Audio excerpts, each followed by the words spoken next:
Welcome back to Midnight Reads ASMR. Tonight we continue with Chapter 5 and 6 of Pride and Prejudice. Chapter 5. Within a short walk of Longbourn lived a family with whom the Bennets were particularly intimate. Sir William Lucas had been formerly in trade in Meryton, where he had made a tolerable fortune and risen to the honour of knighthood by an address to the king during his mayoralty. The distinction had, perhaps, been felt too strongly. It had given him a disgust to his business and to his residence in a small market town, and quitting them both, he had removed with his family to a house about a mile from Meryton, denominated from that period Lucas Lodge, where he could think with pleasure of his own importance and, unshackled by business, occupy himself solely in being civil to all the world. For though elated by his rank, it did not render him supercilious. On the contrary, he was all attention to everybody.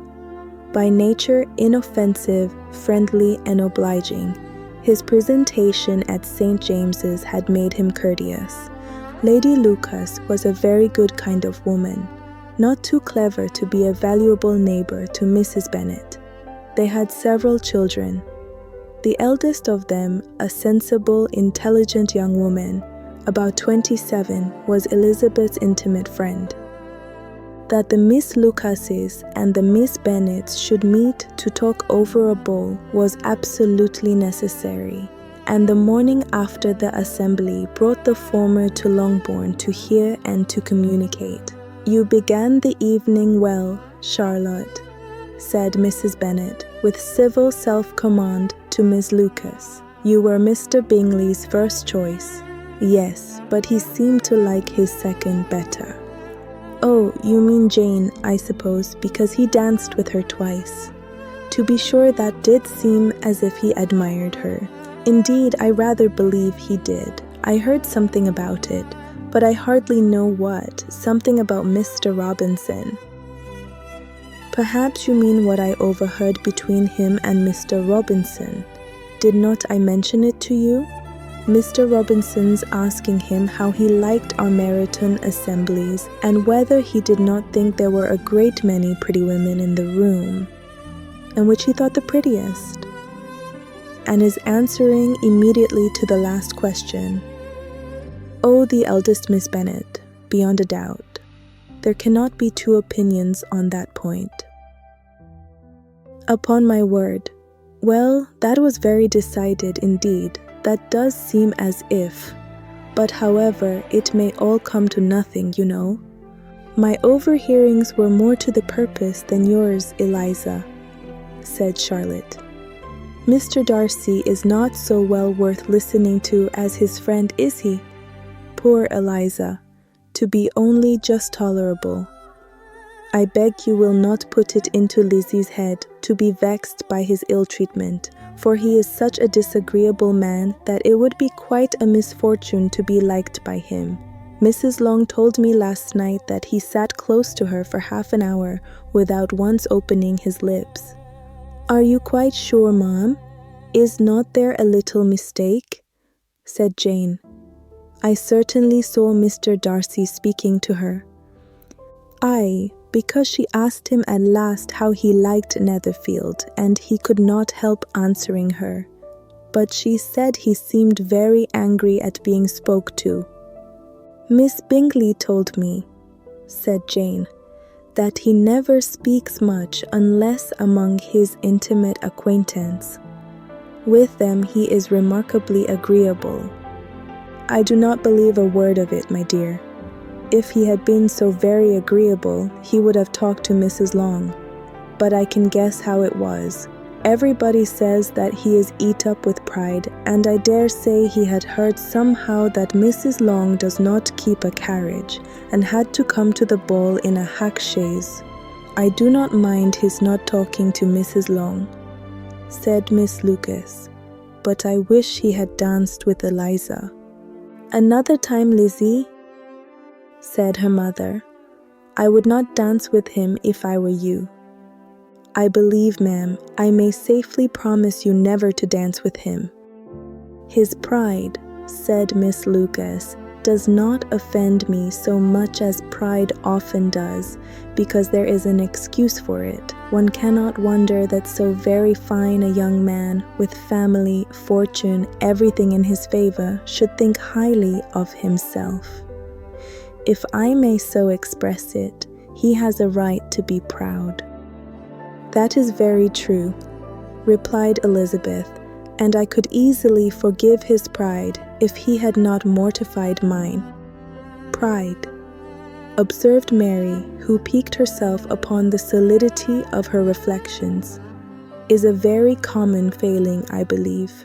By all that I have ever read, I am convinced that it is very common indeed, that human nature is particularly prone to it, and that there are very few of us who do not cherish a feeling of self-complacency on the score of some quality or other, real or imaginary. Vanity and pride are different things, though the words are often used synonymously. A person may be proud without being vain. Pride relates more to our opinion of ourselves, vanity to what we would have others think of us. If I were as rich as Mr. Darcy, cried a young Lucas, who came with his sisters, I should not care how proud I was. I would keep a pack of foxhounds and drink a bottle of wine every day. Then you would drink a great deal more than you ought, said Mrs. Bennet. And if I were to see you at it, I should take away your bottle directly. The boy protested that she should not. She continued to declare that she would, and the argument ended only with the visit. Chapter 6. The ladies of Longbourn soon waited on those of Netherfield.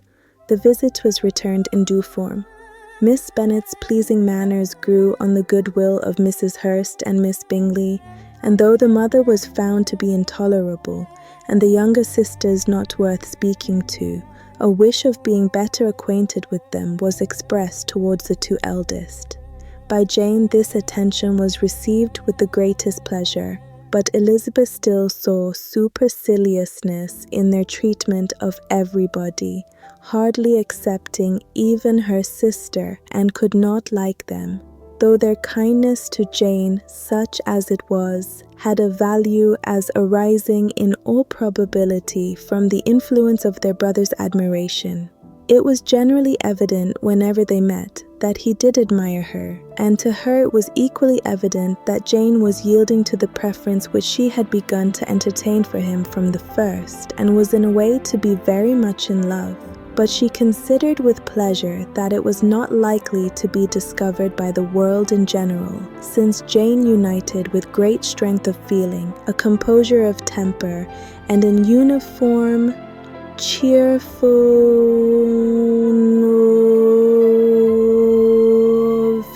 manner which would guard her from the suspicions of the impertinent. She mentioned this to her friend Miss Lucas.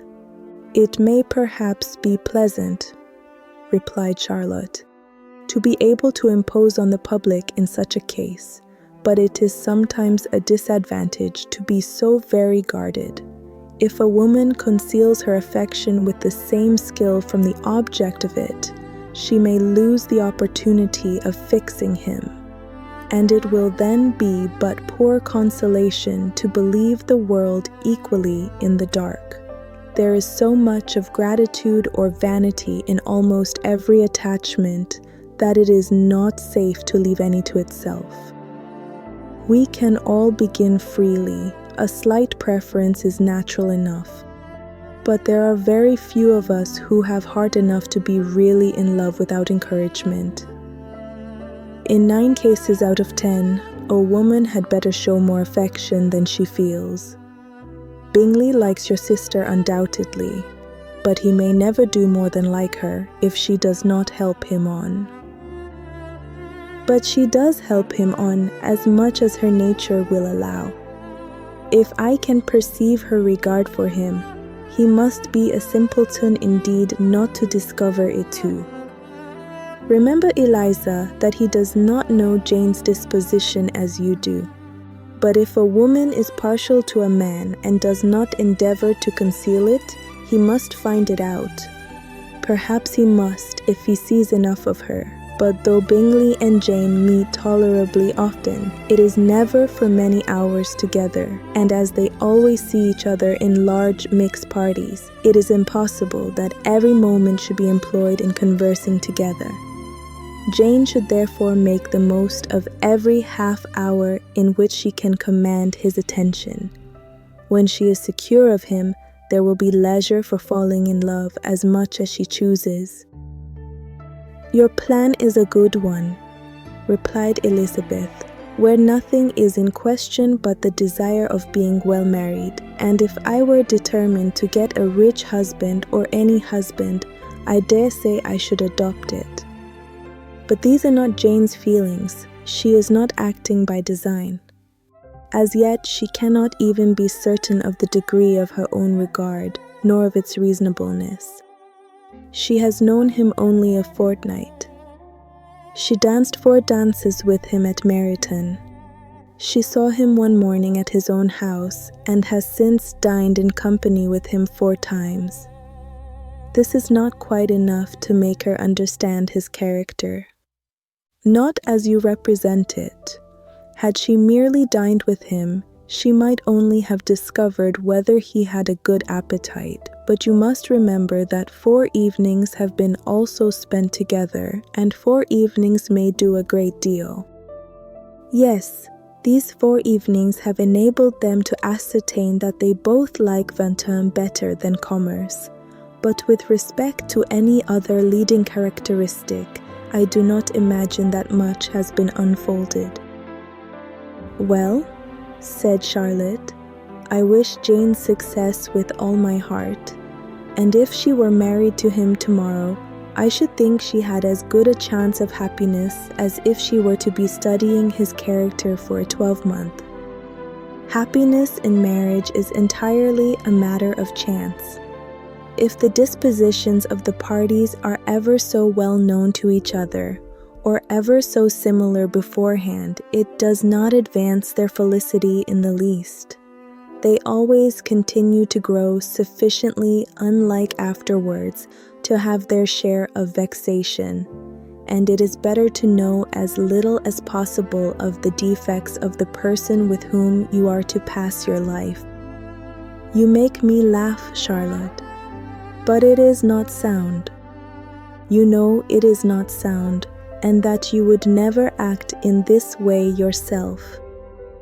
Occupied in observing Mr. Bingley's attention to her sister, Elizabeth was far from suspecting that she was herself becoming an object of some interest in the eyes of his friend.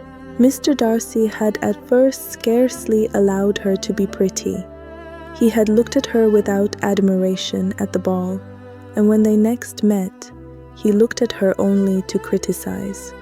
But no sooner had he made it clear to himself and his friends that she had hardly a good feature in her face, than he began to find it was rendered uncommonly intelligent by the beautiful expression of her dark eyes. To this discovery succeeded some others equally mortifying. Though he had detected with a critical eye more than one failure of perfect symmetry in her form, he was forced to acknowledge her figure to be light and pleasing, and in spite of his asserting that her manners were not those of the fashionable world, he was caught by their easy playfulness. Of this she was perfectly unaware. To her he was only the man who made himself agreeable nowhere, and who had not thought her handsome enough to dance with. He began to wish to know more of her, and as a step towards conversing with her himself, attended to her conversation with others. His doing so drew her notice. It was at Sir William Lucas's, where a large party were assembled. "What does Mr. Darcy mean?" said she to Charlotte. "By listening to my conversation with Colonel Forster. That is a question which Mr. Darcy only can answer. But if he does it any more, I shall certainly let him know that I see what he is about. He has a very satirical eye, and if I do not begin by being impertinent myself, I shall soon grow afraid of him. On his approaching them soon afterwards, though without seeming to have any intention of speaking, Miss Lucas defied her friend to mention such a subject to him, which immediately provoking Elizabeth to do it, she turned to him and said, "Did not you think, Mr. Darcy, that I expressed myself uncommonly well just now, when I was teasing Colonel Forster to give us a ball at Meryton?" "With great energy, but it is a subject which always makes a lady energetic. You are severe on us." "It will be her turn soon to be teased," said Miss Lucas. "I am going to open the instrument, Eliza, and you know what follows. You're a very strange creature by way of a friend, always wanting me to play and sing both for anybody and everybody. If my vanity had taken a musical turn, you would have been invaluable, but as it is, I would really rather not sit down before those who must be in the habit of hearing the very best performers." On Miss Lucas's persevering, however, she added, "Very well, if it must be so, it must." And gravely glancing at Mr. Darcy, "There is a very fine old saying, which everybody here is of course familiar with, 'Keep your breath to cool your porridge,' and I shall keep mine to swell my song." Her performance was pleasing, though by no means capital. After a song or two, and before she could reply to the entreaties of several that she would sing again, she was eagerly succeeded at the instrument by her sister Mary, who having, in consequence of being the only plain one in the family, worked hard for knowledge and accomplishments, was always impatient for display. Mary had neither genius nor taste, and though vanity had given her application, it had given her likewise a pedantic air and conceited manner, which would have injured a higher degree of excellence than she had reached. Elizabeth, easy and unaffected, had been listened to with much more pleasure, though not playing half so well, and Mary, at the end of a long concerto, was glad to purchase praise and gratitude by Scotch and Irish airs. At the request of her younger sisters, who with some of the Lucases and 2 or 3 officers, joined eagerly in dancing at one end of the room, Mr. Darcy stood near them in silent indignation at such a mode of passing the evening, to the exclusion of all conversation, and was too much engrossed by his own thoughts to perceive that Sir William Lucas was his neighbour, till Sir William thus began. "What a charming amusement for young people this is, Mr. Darcy. There is nothing like dancing after all. I consider it as one of the first refinements of polished societies." "Certainly, sir, and it has the advantage also of being in vogue amongst the less polished societies of the world. Every savage can dance." Sir William only smiled. "Your friend performs delightfully," he continued after a pause on seeing Bingley join the group, "and I doubt not that you are an adept in the science yourself, Mr. Darcy. You saw me dance at Meryton, I believe, sir?" "Yes, indeed, and received no inconsiderable pleasure from the sight." "Do you often dance at St. James's?" "Never, sir." "Do you not think it would be a proper compliment to the place?" "It is a compliment which I never pay to any place if I can avoid it." "You have a house in town, I conclude?" Mr. Darcy bowed. "I had once some thoughts of fixing in town myself, for I am fond of superior society, but I did not feel quite certain that the air of London would agree with Lady Lucas."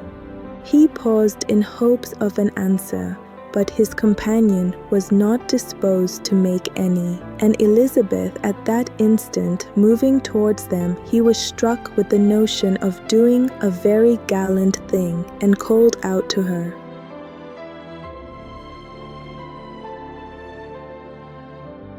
"My dear Miss Eliza, why are not you dancing? Mr. Darcy, you must allow me to present this young lady to you as a very desirable partner. You cannot refuse to dance, I am sure, when so much beauty is before you." And, taking her hand, he would have given it to Mr. Darcy, who, though extremely surprised, was not unwilling to receive it when she instantly drew back, and said with some discomposure to Sir William, "Indeed, sir, I have not the least intention of dancing. I entreat you not to suppose that I moved this way in order to beg for a partner." Mr. Darcy, with grave propriety, requested to be allowed the honour of her hand, but in vain. Elizabeth was determined, nor did Sir William at all shake her purpose by his attempt at persuasion. "You excel so much in the dance, Miss Eliza, that it is cruel to deny me the happiness of seeing you, and though this gentleman dislikes the amusement in general, he can have no objection, I am sure, to oblige us for 1/2 hour." "Mr. Darcy is all politeness," said Elizabeth, smiling. "He is indeed. But considering the inducement, my dear Miss Eliza, we cannot wonder at his complaisance. For who would object to such a partner?" Elizabeth looked archly and turned away. Her resistance had not injured her with the gentleman, and he was thinking of her with some complacency when thus accosted by Miss Bingley. "More, I can guess the subject of your reverie." "I should imagine not."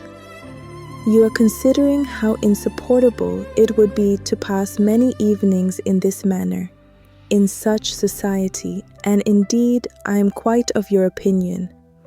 I was never more annoyed. The insipidity and yet the noise, the nothingness and yet the self-importance of all these people.